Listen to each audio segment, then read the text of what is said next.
Hello and welcome back to my channel. This is a girl Vanchika.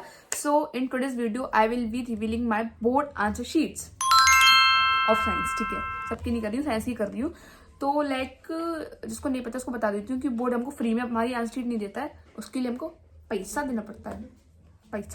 पैसा देना पड़ता है. ठीक है, तो उसके लिए मैंने पैसा दिया था. तो वैसे तो मैं इस वीडियो में जाकर देख सकते हो कि सब कुछ लाइक क्या कैसे होता है, बट थोड़ा सा एक्सप्लेन कर देती हूँ. और जिस पर लाइक तुम पर टाइम नहीं होगा वैसी बात है. तो बोर्ड हमको एक जरिया देता है जिससे कि आप अपना आंसर शीट को मंगा सकते हो अपने घर पर, उसको चेक कर सकते हो कि आपके आंसर सही है या नहीं है. बट उसकी वजह से आपको पैसे भी देने पड़ेंगे. लाइक उसके लिए आपको पैसे देने पड़ेंगे, फ्री में कुछ नहीं होता. तो सही बात है, अगर फ्री में देंगे तो लाइक सब लोग बोलेंगे ना कि हमारी शीट दिखाओ. और इट इज़ नॉट पॉसिबल कि इतने सारे बच्चों की शीट्स में से आपकी शीट्स दिखाएं, है ना. तो इसलिए आपको उसके लिए पैसा लगेगा. 3 स्टेप वेरिफिकेशन होती है. ठीक है, इतना सही बताऊंगी अभी. तो देखो मैंने ना साइंस, मैथ्स एंड आईटी इन तीनों का कराया था रिवोल्यूशन, बिकॉज मेरे को लगा था मार्क्स मेरे कम है इनमें. देखो दिस इज द पीडीएफ. वैसे देखो ऐसा होता है कि जो उनकी लिंक होती है ना वो कुछ दिन के लिए अवेलेबल होती है ओनली. बट मैंने उसको व्हाट्सएप पे अपने पे सेंड कर दिया था माय नंबर पे. तो हियर इट इज. तो देखो ऑब्वियसली पूरी शीट नहीं दिखाने वाली, बिकॉज देखो या फिर पीडीएफ नहीं देने वाली. तो इस वीडियो को ना तुमको पूरा देखना पड़ेगा, बिकॉज इस वीडियो में प्रेजेंटेशन टेक्निक बताऊंगी बट पूरी पीडीएफ नहीं दिखाऊंगी. पहले क्लैरिफाई कर देती हूँ मैं ये चीज़, बिकॉज देखो दो बातें. एक तो मेरी खुद की प्राइवेसी है, दूसरी चीज़ ये है कि बोर्ड हमको अलाउड नहीं करता है कि हम ये सब चीज़ों को सोशल मीडिया पर दिखाएं. ठीक है, तो उनके लिए इंस्ट्रक्शन में सब चीज़ लिखी हुई है ऑलरेडी. अगर इस वीडियो पर 10 के व्यूज़ आते हैं तो मैं अपनी मैथ्स की भी दिखाऊंगी पक्का. ठीक है, तो बहुत सारे प्यार देना इस वीडियो को, बिकॉज ऑब्वियसली लाइक मैं इतनी मेहनत कर रही हूँ तुम्हारे लिए, तुम इतना तो कर ही सकते हो. ठीक है, तो देखो स्टार्ट करते हैं. देखो ये मेरा पीडीएफ है, मैं सबका स्क्रीनशॉट लेनी है जिससे कि बार बार मुझे देखना ना पड़े और डिस्टर्ब हो, है ना. तो देखो ये मेरी पीडीएफ है, मतलब जो फर्स्ट पेपर है जो आता है हमारे पास. तो ये फोटो लगाते जाऊंगी बिकॉज रिंग लाइट की वजह से तुमको साफ नहीं दिखेगा. तो देखो सबसे पहले इसमें लिख रहा है सब्जेक्ट, दैट इज साइंस. उसके बाद सब्जेक्ट कोड 086. देखो OMR फिल करना आपको आ गया होगा, आपने इंग्लिश का पेपर दिया. एंड हाँ, मुझे ये भी बताना है कि आप सबका इंग्लिश का एग्जाम कैसा गया, है ना. लाइक जैसा भी गया हो आप, ठीक है, अच्छा गया तो बहुत अच्छी बात है. मैंने सुना कि पेपर बहुत ईजी आया था, है ना. तो मुझे बताना कमेंट्स के अंदर, है ना. सो या, और देखो उसके बाद डेट और डे लिख रहा होता है सैटरडे एंड 2 मार्च था उस दिन. कोड नंबर डाला हुआ, सेट था मेरा फर्स्ट. ठीक है, एंड वो सब चीज़ लिख रही है नो करके, डिसेबिलिटी वगैरह. तो वो सबको इग्नोर करते हैं हमारा क्या काम का है ना. उसके बाद देखो सबसे पहले स्टार्ट करते हैं हम सेक्शन ए से. सबसे पहले टॉप पे क्या करोगे आप, सेक्शन ए डालोगे. उसके बाद डालोगे आप क्वेश्चन. लिख सकते हो, आपकी चॉइस है ना, लिखना जरूरी नहीं होता है, बट मैंने लिखा था बिकॉज थोड़ा अच्छा लगता है ना. टीचर को बार बार लाइक देखना नहीं पड़ता कि पहले बच्चे ने क्या किया. ऐसे in the section question number 1 and 2 20 are MCQs. तो ऐसे करके लिखा मैंने. और दो ये मेरा फर्स्ट पेज है, तो इसके अंदर मैंने फर्स्ट डाला. उसके बाद ए ऑप्शन लिखा क्विक लाइन, है ना, वो मेरा सही था. सेकंड मेरा गलत है. तो ऐसे 1 2 3 डालोगे इस लेफ्ट मार्जिन के इस साइड पर. एंड उसके बाद ऑप्शंस भी लिखोगे. भाई बहुत बच्चे होते हैं ऑप्शन नहीं लिखते हैं, तो प्लीज ऑप्शन लिखा करो, है ना, बहुत जरूर होता है. एंड हाँ, बहुत बार होता है कि MCQ के ऑप्शन बहुत लंबे लंबे हैं, तो आप थोड़ा सा आधा भी लिख सकते हो उसको, है ना. लाइक ऑप्शन डाल देना तो वो समझ जाएगा टीचर कि ठीक है, टाइम वेस्ट करने से कुछ नहीं होता, ऑब्वियसली बात है. उसके बाद ये देखो डायग्राम मैंने अच्छे से बनाया है ना. और ये 5th तो लाइक ये सारे मैंने कर दिया. ठीक है, तो तुम देख लेना, ये वाला फर्स्ट पेज है मेरा. उसके बाद हम आते हैं नेक्स्ट सेक्शन पे. और देखो सेक्शन ए खत्म हुआ तो मैंने एक लाइन वहाँ पे खींच दी थी जिससे कि टीचर को पता पड़ जाए कि हाँ भाई ये सेक्शन ए खत्म हो गया, सेक्शन बी स्टार्ट हो गया है. और देखो मेरे इस साइड में दिख नहीं रही है, बट मैंने हर जगह लाइक मार्जिनिंग बनाई थी, इसमें दिख नहीं रही है. देखो यहाँ पे मैंने मार्जिनिंग बनाई थी. लेफ्ट और राइट साइड आपको बनानी होती है. लाइक एक साइड दे रखी होती है, एक साइड आपको बनानी होती है. सेक्शन बी स्टार्ट किया, ब्लैक पेन से लिखा. उसके बाद क्वेश्चन डाला, question number 21 to 26 are very short, ऐसे करके, है ना. उसके बाद 21st क्वेश्चन है, आई गेस ये मैग्नीशियम रेवन वाला है. ठीक है, तो इसका आंसर मैंने लिखा है when magnesium ribbon is burn in air it makes a layer of its oxide on the surface. ठीक है, तो लेयर ऑफ द ऑक्साइड को मैंने अंडरलाइन किया है जिससे, क्योंकि वो हाईलाइट है इसका, है ना. तो आप ना पॉइंट्स को अपने को हाईलाइट भी कर देना. देखो सपोज करो कि कोई पॉइंट है, तुमको लगता है कि ये सही भी है नहीं भी है, तो उसको हाईलाइट मत करना. बिकॉज जिस पॉइंट को तुम हाईलाइट करते हो ना उसको टीचर बहुत ध्यान से देखता है कि देखो हम हाईलाइट इसीलिए कर रहे होते हैं बिकॉज टीचर को मेहनत ना करनी पड़े कि क्या सही है क्या गलत है. ओनली वो पॉइंट्स को देख ले इंपॉर्टेंट को, एंड उसको लगे कि हाँ बच्चे ने सही लिखा है. बट अगर आपको लगता है कि कोई भी पॉइंट आपका वैलिड नहीं है शायद, तो उसको हाईलाइट मत करना. ठीक है, उसके बाद नेक्स्ट मैंने उसकी इक्वेशन भी लिख दी है ना.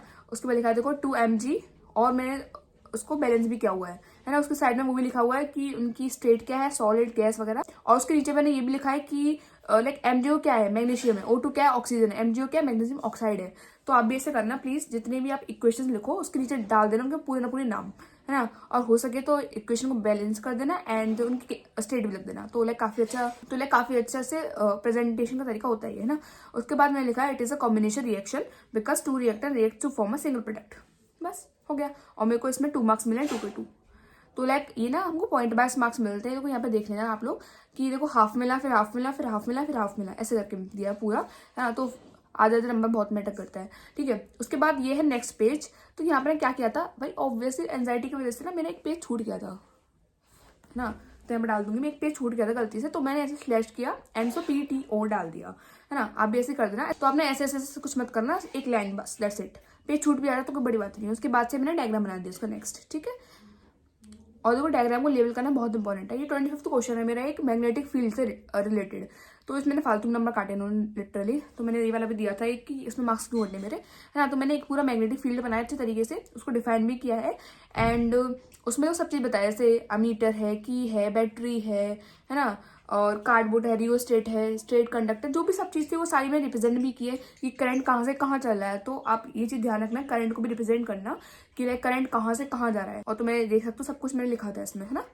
उसके बाद और देखो ये 26th क्वेश्चन है, इसमें मैंने सेम चीज़ किया, डिफाइन किया उसको एंड पॉइंट्स में लिखा। देखो पॉइंट्स में लिखना बहुत इंपॉर्टेंट है। आप लाइक जिस क्वेश्चन को पॉइंट्स में लिख सकते हो ना, प्लीज उसको पॉइंट्स में लिखना, बिकॉज उससे लाइक टीचर को अच्छे समझ में आता है, मार्क्स भी लाइक वो जल्दी देता है और अच्छे देता है। और पैरा को कम यूज करना है SST साइंस में खासकर, और पॉइंट्स में ज़्यादा लिखना, है ना। तो देखो यहाँ पे मैंने पॉइंट्स बना करके लिख रखे हैं, उन्होंने आधा आधा और 1 मार्क्स दिया, 2 मार्क्स हो गए वो, है ना। अगेन मेरा एक पेज छूट गया था, पता नहीं मैंने क्या किया था, ठीक है। तो अगेन पेज छूट गया था, तो उसमें मैंने अगेन PTO डाला, है ना। और वो एक लाइन मेरी बनी हुई है, एक टीचर की बनी हुई है, तो ये मैं सोच रहा मैंने तीसरी लाइन खींची है, नहीं, ठीक है। उसके बाद ये है 33rd क्वेश्चन, है ना। 2 पार्ट्स थे इसके, सब पार्ट्स A एंड B। तो A में पूछा था ओम्स लॉ क्या होता है, वो डिफाइन किया मैंने। उसके बाद मैंने फॉर्मूला भी लिख दिया, है ना, और उसके डायग्राम भी बना दिए, अच्छे से रिप्रेजेंट किया सब कुछ मैंने, और फॉर्मूला भी लिखा, उसमें देख सकते हो V=IR। उसके बाद B है, उसको भी मैंने अच्छे सॉल्व वगैरह कर दिया है, तो मेरे को 3 में से 2.5 मार्क्स दिया उन्होंने इधर, ठीक है। उसके बाद चलते हैं हम नेक्स्ट सेक्शन D की तरफ, जो लॉन्ग आंसर्स होते हैं, है ना। 34 से 36 लॉन्ग आंसर्स। देखो ये 34th क्वेश्चन है, इसमें को 5 के 5 मार्क्स मिले हैं। आप इसमें पॉइंट्स भी देख लो, है ना। देखो उसमें लिख रहा है क्लोर अल्काली वगैरह सब मैंने अंडरलाइन कर दिया, बिकॉज ये इंपॉर्टेंट पार्ट था। उसके बाद ये इक्वेशन लिखी है मैंने, NaCl plus H2O is equals to Na, मतलब NaOH plus Cl2 plus H2। उसके नीचे भी ये भी लिखा है मैंने कि क्या चीज़ क्या है, जैसे NaCl सोडियम क्लोराइड है, तो ऐसे करके प्लीज लिख के आना, है ना। उसके बाद 2 गैसेस आर वगैरह वगैरह करके मैं सब कुछ लिख दिया, है ना। एंड सब वही लिखा, देखो नीचे इक्वेशन लिख रही है कैल्शियम हाइड्रोक्साइड, क्लोरीन वगैरह की, तो मैं सबके नीचे लिखा हुआ है कि ये क्या चीज़ है ना, जिससे टीचर को कंफ्यूजन ना हो। अब चल रहा है next, that is 36th question, और ये बहुत बड़ा क्वेश्चन है। तो ये 36th क्वेश्चन में हमको रे डायग्राम बनाना था, तो देखो इसके सब पार्ट है वही, तो मैंने रे डायग्राम बनाया अच्छे से। इसके अंदर ये भी रिप्रेजेंट किया कि कौन सा मिरर है, क्या है, कैसे है, एंड एरोस भी लगाए कि रेस कहाँ से आ रही है, और वर्चो है, इरेक्ट है, ये सब भी लिखा, है ना। और मिरर के देखो ये साइड ये चीज़ बताई मैंने, ये लाइन लाइन दिख रही है, तो ये बहुत इंपॉर्टेंट है, बना करके आना प्लीज, है ना। उसके बाद वो नेक्स्ट सेकंड पार्ट है हमारा HFUV। अगर आप S वाले क्वेश्चंस करते हो, लाइक फिजिक्स के क्वेश्चन करते हो, तो उनके साइड में लिख देना कि वो क्या चीज़ है, H क्या है, क्या चीज़ है ना। तो H height of the object है, F फोकल लेंथ है, तो ये सब चीज़ को आप लिख देना, इससे काफ़ी अच्छा प्रेजेंट होता है ना, बहुत अच्छा प्रेजेंटेशन होता है, जैसे टॉपर्स वाला बिल्कुल।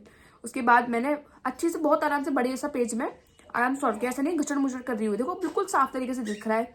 बहुत सुंदर राइटिंग नहीं है एल से कि बहुत अच्छी राइटिंग लिखी है मैंने, बट ऐसा है कि समझ में आ रहा है, ठीक है। क्या लिखा है सबसे पहले मैंने लिखा बाय मिरर फॉर्मूला, उसके बाद लिखा 1/F is equal to 1/V plus 1/U। उसके बाद पूरा सॉल्व किया, एक एक छोटा छोटा स्टेप भी मैंने दिखाया कि मैंने कैसे क्या किया है, ठीक है। उसके बाद मैं मैग्निफिकेशन फॉर्मूला लगाया एंड उसको भी सॉल्व कर दिया ऐसे करके, और नीचे मैंने लिखा भी है image formed is real inverted and magnified, ठीक है।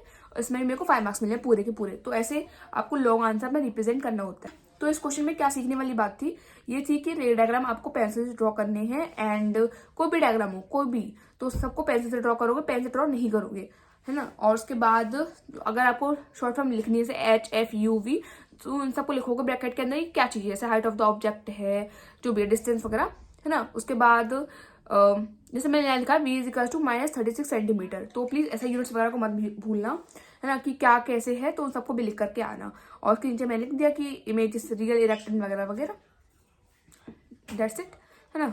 ये जो 30th क्वेश्चन है, तो इसमें 3 पार्ट्स थे ABC, तो A का मैंने लिख दिया, B का मैंने लिख दिया, और C का भी मैंने लिख दिया, है ना। तो इन्होंने बताया नहीं है कि मेरा आधा मार्क्स कहाँ कटा है, लाइक ऐसे काफ़ी जगह आधा मार्क्स काट रखा है मैंने। लाइक अब भाई बच्चा कितने का पैसा भरे है ना, कितने क्वेश्चन का पैसा भरे। लाइक अगर आप एक MCQ भी करा रहे हो तो आपको 100 रुपीज़ जाएंगे, तो उस चीज़ का ध्यान रखना। अगर आप रिवैल्यूएशन कराते हो राइट, बोर्ड के बाद भगवान करे नहीं कराना पड़ेगा कि अच्छे मार्क्स आए, बट फिर भी कराते हो तो मुझे एक बार आकर के पूछ लेना, लाइक ठीक है, एज अ बड़ी दीदी I am saying to you.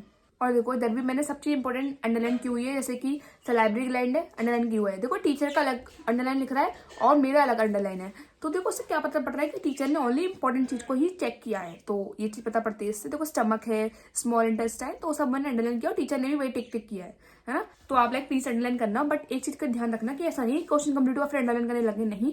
जब आप लास्ट में क्वेश्चन चेक करते हो, अगर थोड़ा टाइम बचता है तो फिर आप अंडरलाइन करना, अदरवाइज नो नीड। ऐसा नहीं है कि आधा आपका पेपर छूट जाएगा अंडरलाइन के चक्कर में, ऐसा मत करना प्लीज, है ना। जब क्वेश्चन चेक करो ना तो जब अंडरलाइन करना, okay. It is key the wall of stomach be will burn due to HCl। अब जो ये बी है तो इसको मैं ऐसे यूं भी कर सकती थी, बट मैंने कितना प्यार से एक लाइन खींचा है ओनली, देखो ओनली मैंने एक लाइन खींचा है एंड दैट्स इट। ऐसा नहीं किया है जिससे तुमको इतना पता भी नहीं पड़ रहा है कि कुछ गलती है इस क्वेश्चन के अंदर, ओनली एक लाइन खींची हुई है। तो आप भी ऐसे करना, कुछ भी कट करो लंबा से लंबा भी, तो एक लाइन खींची होनी चाहिए, ऐसा नहीं यूं यूं यूं मत करना प्लीज। समझ रहे हो मेरी बात को मैं क्या कहना चाह रही हूँ, है ना। उसके बाद ये उसमें वो था फॉर्मूला, होपफुली तो आप मेरी बात को समझ के होंगे। तो let's summarise all the tips, ठीक है। तो पहली टिप तो ये थी कि आपको मार्जिन बनानी दोनों तरफ, है ना, उसका याद रखना। दूसरी टिप है कि आप क्वेश्चन ले सकते हो, अगर आप पूरा क्वेश्चन नहीं लिखना तो ऐसे डाल दो क्वेश्चन 1, उसके आगे कुछ मत लिखो, ओनली क्वेश्चन 1 फिर ABCD ऐसे करके, जो हेल्पफुल होता है, ऑब्वियसली बात है। सेक्शंस को बीच में लिखना हमेशा, साइड में मत लिखना, बीच में लिखना, जिससे वो अलग से रिप्रेजेंट हो, है ना। अगर आप पे टाइम बचता है, हर आंसर के बाद एक एक लाइन भी खींच सकते हो, जिससे कि वो अलग से रिप्रेजेंट हो जाए, है ना। उसके बाद डायग्राम्स को पेंसिल से बनाना प्लीज, है ना। मैं बार बोल रही हूँ, ये डायग्राम हो पेंसिल से बनने चाहिए सारे के सारे चीज, और उनको अच्छे से लेबल करना भी सीख लेना कि क्या चीज क्या है, तो वो बहुत इंपॉर्टेंट है। नेक्स्ट चीज की न्यूमेरिकल्स को दूर दूर करना, अगर आप VI जो भी लिख रहे हो उनका लिखना फॉर्म में, लाइक टीचर को पता है कि क्या चाहिए, बट जैसे आप टीचर को ये समझो कि 5th क्लास का बच्चा है, वो पहली बार चीजों को पढ़ रहा है, तो आप बताना कि V का क्या होता है, I का क्या होता है ना। न्यूमेरिकल सॉल्व कर रहे हो, और देखो अगर आप न्यूमेरिकल सॉल्व कर रहे हो तो जैसे कि 2+2 कर रहे हो, तो उस चीज को भी दिखाओ कि आपने कैसे करा, ऐसे करके करो। मतलब ये सोचो कि एग्जामिनर लाइक टीचर नहीं है वो, है ना, एक छोटा बच्चा है कॉपी चेक कर रहा है, तो उसको नहीं पता कि क्या चीज क्या है। ऐसे सोच के चलोगे तो बहुत अच्छा पेपर जाएगा आपका, है ना। ये बात है, हाईलाइट करना है पॉइंट्स को, तो आप लास्ट में करना, स्टार्टिंग से करने मत बैठ जाना जब चेकिंग करो कॉपी की तब, है ना। फालतू के कलर्स वगैरह यूज मत करना प्लीज, है ना, अननेसेसरी लगता है बहुत। और गाइस एक बहुत इंपॉर्टेंट चीज रह गई कि रफ वर्क ना कहीं भी मत कर देना कि टॉप पे करना स्टार्ट कर दिया कहीं पर भी, तो आप क्या करना है कि मेरी तरह करना, मतलब मेरी तरह करना कि लास्ट पेज लेना एंड उस पर रफ वर्क होना चाहिए। तो मैं डाल दूंगी स्क्रीन रिकॉर्डिंग एक आगे, तो उसको देख लेना। तो रफ वर्क ना आपके आगे होना चाहिए लास्ट पेज पे बिल्कुल, तो ऐसे कॉपी करना लास्ट पेज पे करना। तो आप लोग क्या कर सकते हो कि लेफ्ट मार्जिन की साइड में भी कर सकते हो, बट तो आप ये ध्यान रखना कि लाइक थोड़ा वो अनटैडी से लगता है, तो मेरे अकॉर्डिंग तो आप ऐसे ही करना कि लास्ट पेज पर करना रफ वर्क, मैथ्स में भी और साइंस में भी, है ना। और उस पर बात करना, पेपर में करने लग जाना। मैंने किया था थोड़ा सा, वैसे किसी ने मुझसे कुछ कहा नहीं था, वैसे मना करते हैं, ठीक है। तो आप क्या करना है 15 मिनट्स के अंदर, और 15 मिनट्स के अंदर आपको क्या करना है कि पूरा पेपर एनालाइज करना है एंड MCQs कर लेना थोड़े बहुत, है ना। तो जैसे मैंने किया था। और वैसे एक बात पता है, ये वीडियो ना जब मैंने पोल डाला था मेरे को जब बनानी थी, बिकॉज मेरे को पता था कौन ही मना करेगा मेरी आंसर शीट ना देखने के लिए। आपके इतने सारे कॉमेंट्स थे कि अपनी आंसर शीट दिखाओ, शीट दिखाओ, तो है इज अ वीडियो, तो इसलिए ऑफिस में बनानी थी मेरे को, बट फिर मैं पढ़ने लग गई, फिर बन नहीं पाई वीडियो। उसके बाद क्या बोलते हैं, फिर मैं सो गई थोड़ा सा, उसके बाद मेरे रिश्तेदार आ गए तो मेरी बनी नहीं पा रही, बट मेरे को था कि आज ही डालनी वीडियो, तो अभी 8-9 बजे अभी बना रही हूँ वीडियो, अभी एडिट करूंगी और अभी डाल दूंगी। जैसे लाइक तुम्हारा भी पेपर है भाई, तुम भी तो पढ़ोगे ना, फालतू वीडियोस देखने में टाइम बात क्यों करोगे, है ना। अगर आपको ये वीडियो थोड़ी सी भी हेल्प करती है तो प्लीज लाइक एंड सब्सक्राइब कर देना, है ना। और 10 के अगर सब व्यूज आते हैं तो पक्का मैं मैथ्स की आंसर शीट दिखाऊंगी अपनी, ठीक है। और अगर आपने ये दोनों वीडियो नहीं देखी है तो जाकर के देख सकते हो, ठीक है। तो अच्छे, ठीक है, बाय, टेक केयर। सब अपना ध्यान रखना, अच्छे से खाना पीना खाना, और स्लीपिंग स्केड्यूल का ध्यान रखना, अपनी नींद को मत बिगाड़ना, because obviously sleeping schedule and food schedule बहुत जरूरी है, वो नहीं रुकना चाहिए, लाइक पढ़ाई रुक जाए वाली, ठीक है। तो पढ़ाई लिखाई भी करो और उन सब चीज़ों को भी ध्यान रखना, ठीक है। एंड मैं बच्चों के कमेंट्स पढ़ रही थी, बच्चों को बहुत एंजाइटी स्ट्रेस हो रही है, बच्चों मतलब क्लासेस वालों को, तो प्लीज़ मत लो यार, just take a chill pill, like अच्छा पेपर जाएगा सबका, है ना। और नहीं भी जा रहा, थोड़ा बहुत अलग इधर उधर हो रहा है तो कोई बात नहीं ना, भगवान जी पे छोड़ दो, बस वो सब अच्छा करेंगे। और वैसे भी ये मार्क्स कहीं काउंट नहीं होते हैं, तो डोंट टेक टेंशन कि इससे आपका फ्यूचर खराब हो जाएगा, ठीक है। बट अच्छे मार्क्स लेकर आओगे तो अच्छी बात है ना, तुमको खुशी मिलेगी कि हाँ चलो मैंने कुछ कर लिया, है ना। तो या तो अच्छा है, ठीक है, बाय, टेक केयर।